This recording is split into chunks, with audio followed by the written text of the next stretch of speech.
Hello, everybody. My name is Veronica Holenstein with NatCap Lyme. We are a local nonprofit dedicated to Lyme disease advocacy. I am here at the Fairfax County Health Department in Fairfax, Virginia, and I am joined by Andy Lima. He is a mosquito and tick biologist as well as a rapper extraordinaire. Andy and the Fairfax County Health Department team have created a fabulous Lyme prevention rap video that we're here to talk to him about today.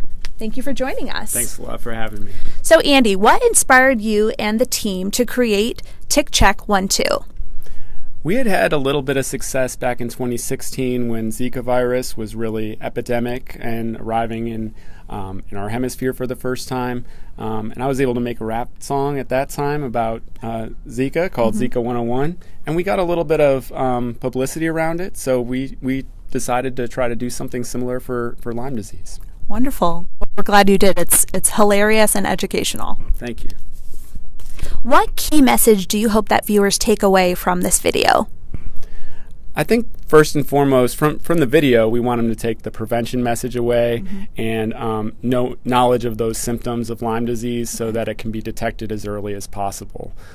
We definitely still want people to go outside and enjoy themselves here in Fairfax County in the state of Virginia and anywhere they're traveling. But the important thing is that they're taking those steps to protect themselves from things like ticks because we know they're kind of all around us. Oh, yeah. Can we expect any other videos in the future? And if so, what topics might be included? I think there are there's a lot of potential for other videos or raps about things related to vector-borne disease like West Nile virus or whatever the next big virus is or bacteria that arrives in the United States. We don't have anything formally on the books yet, but I think something with general mosquito prevention messaging might be good. Okay, well, stay tuned, I guess, right? I guess so. Did you always want to be a biologist as a kid, and did you always have an interest in bugs? I definitely have always been interested in collecting and observing nature. I think my mom instilled that in me at a very early age and really kind of fostered that growth. She was really into the plant world, and I was kind of more into the animal world. So even as early as elementary school, I had a couple teachers challenge us to get extra credit if we could find certain bugs. So I thought that was cool. But when I got to high school, I had a teacher who had us do a habitat project, and in that project we had to create a little bit of an insect collection, and I just never stopped. So 20-something years later, I'm just continuing to collect insects and really just try to use them as an educational tool. Kids love it when you can bring in something like that, and they wow over them and can get interested in biology. So what's a typical day like for you as a biologist? Typically, I'm doing a lot of mosquito identification in the lab. I'm coordinating with our staff who are out in the field, running our mosquito traps, setting them, picking them up. We're getting those mosquitoes that we collect over to our lab to be tested. We do a little bit of tick surveillance as well.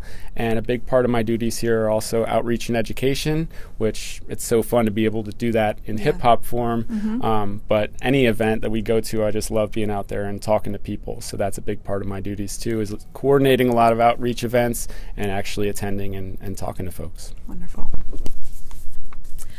What initiatives are in place with Fairfax County Health Department to protect its residents from Lyme disease and co-infections? Yeah, here at the health department, we're very fortunate that we have a disease-carrying insects program. There are many counties, many places in the state or in the nation that don't have a place to a central one-stop shop for information about vector-borne disease prevention and the steps that people can take and knowing those symptoms. So we're already really, we have a one-up on a lot of other places. So we want to get that message out to the public and have that be a springboard to them to know that these are resources that we have. If people have mosquito problems, they can give us a call. We can go out to their property, help them figure out what's going on with the mosquitoes. Same thing with ticks. And so if folks want to contact us that way, that's totally fine. We welcome that. We have a tick identification service here at the county, so if you find a tick on you, you can bring it into us or mail it to us even. We'll identify that tick to species and talk to you about what pathogens it can transmit, what diseases it might be able to cause, Okay. and the symptoms to look out for. It gives you more information for when you're going to talk to your doctor, that you've just got a little more knowledge about what the tick was that was on you. And then just, getting that prevention messaging out there to folks that people are making sure that they're covered up, that they're using a good repellent, one of those 4 main active ingredients from the CDC, DEET, picaridin, IR3535, oil of lemon eucalyptus, and especially that they're getting the messaging about doing a tick check, both while they're out in the field still and hanging out in those tall, brushy areas, but especially when they get home, to bathe or shower as soon as possible to wash off any ticks, and just to know that the ticks you're looking for can be really small sometimes. It's even the size of a freckle for our deer tick nymphs from now through July. So really what we try to do at the health department level is help people stay informed, be able to answer their questions, and also monitor for some of these pathogens in the environment so that we can enact control measures. Those are amazing tips. Thank you so much. So, for our viewers that might not know anything about Lyme disease, what are the key takeaways that you would tell them about Lyme and about how devastating this disease is? Yeah, I think the first thing I would say is that Lyme is preventable. Nobody should be faulted, of course, if they did get it. A lot of people who get Lyme disease never even find the tick or see the tick that bit them. And with the symptoms being kind of nonspecific, the things like, fever, rash, joint pain, muscle aches, sometimes we're just feeling crummy, or we might be a little older and arthritis might be normal for us. So there's a lot of those general symptoms that can get lost. But if people can think about, hey, have I been outdoors in an area where ticks might be, in that tall brushy grass, in a wooded environment in the last month or so, then to talk to their doctor, because if you catch these things early, then you really can treat them in many cases. We certainly acknowledge and understand that a lot of people have debilitating effects from Lyme disease, and that's why we really want to push the prevention messaging, that people can wear long clothing, they can wear a good repellent, and do that tick check, because ticks do have to be attached for a certain amount of time before they can start to transmit these bacteria. So if we can just, even if they do get on us and bite us, it's not the end of the world. We don't want to panic. We want to remove that tick, save it, look out for those next 30 days, and really be aware and talk to our doctor if we have any questions. Okay, well, thank you. Great. So lastly, do you think that you could give us a little rap? Oh, man. Acapella? You want to kick it acapella? Please. Okay. Sure. Yeah, sure.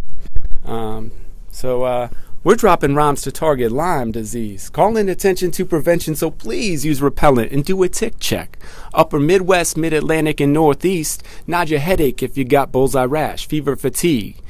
Early summer's the time for most Lyme disease cases. In May, the tiny nymphs reach peak populations. Last summer, they got infected. Don't let them go undetected. Stay protected. Treat yourself to a full body inspection. You found a tick? Don't panic. Use tweezers to grab it. Close to the head, pull slow and steady until it detaches. Clean and disinfect the site, then watch your bot for 30 days. Call up the doc if you get rash, fever, fatigue, or headache. Black-legged ticks feed and drop. You may not even know. Often they bite out of sight. Later the symptoms show. If you spend time outside, then ask your doc about Lyme. Treatable when detected early, yo. Most of the time. We're dropping rhymes. You're awesome. Thank you. Well, so on behalf of NatCap Lyme, we are so appreciative of your time and all of your and the Fairfax County Health Department's efforts on Lyme disease prevention. For more information about Lyme disease, please visit our website at natcaplyme.org. Thank you so much. Thank you all.